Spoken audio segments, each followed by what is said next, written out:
pesticide, metale grele, nitrați peste limită și prețuri tot mai mari. Câți dintre noi știm ce punem pe masă? Trăim într-o lume astăzi în care cu ajutorul tehnologiei pare că facem tot mai puține lucruri acasă, însă muncim tot mai mult. Din această cauză, este mult mai ușor să comandăm acasă o pizza sau să facem cumpărături de la magazin.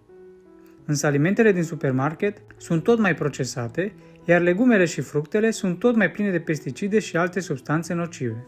Găsim roșii și castraveți în supermarket chiar și în decembrie și le mâncăm cu poftă. Dar ne-am pus întrebarea pentru moment cu ce sunt tratate și unde sunt cultivate? Astăzi, mai mult ca niciodată, este important să ai o grădină a ta și să încerci să depinzi cât mai puțin de magazine.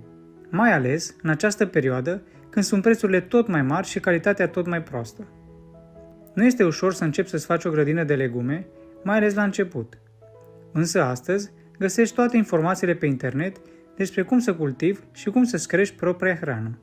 Pe lângă faptul că știi cu ce te hrănești și cu ce stropești legumele tale, ai o satisfacție enormă atunci când le culegi în fiecare zi și le mănânci proaspete. Poți pune și în congelator sau la borcan peste iarnă, iar de fiecare dată când ai nevoie de o ceapă, de exemplu, pentru a face de mâncare, nu mai este nevoie să mergi la magazin, ci mergi direct în grădină. Pe lângă prospețime, o să simți și diferența gustului, care este incomparabilă. Acest gust este dat și de faptul că sunt mult mai bogate în minerale și vitamine, deci vei avea nu doar legume gustoase, dar și pline de nutriție și sănătoase.